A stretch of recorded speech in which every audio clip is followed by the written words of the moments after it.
1 potato, 2 potato, 3 potato, 4. There's a whole lot an air fryer's good for. I sure am enjoying my new air fryer, and I love making videos of all the recipes I'm exploring.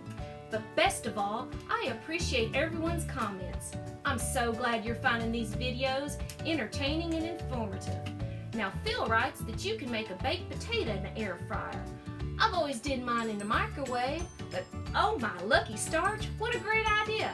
Let's try a baked potato in the air fryer and see how it turns out. Thoroughly scrub your potato. When your potato is clean, rub it down with olive oil. Get it good and covered in sea salt. There's no need to preheat your air fryer. Just put them in and cook them for 40 minutes at 400 degrees, turning once halfway between.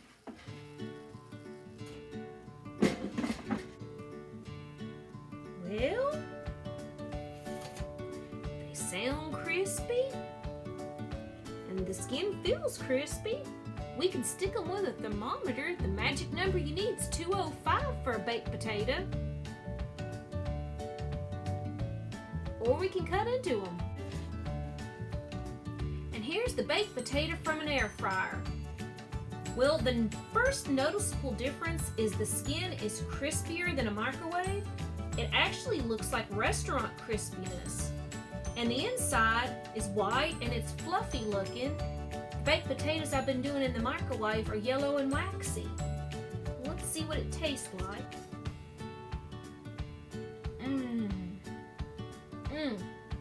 This is fantastic. It tastes so much better than a microwave.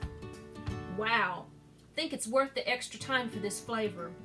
Hey, thank you so much for watching. Hope you enjoyed this video, and I look forward to my next air frying adventure.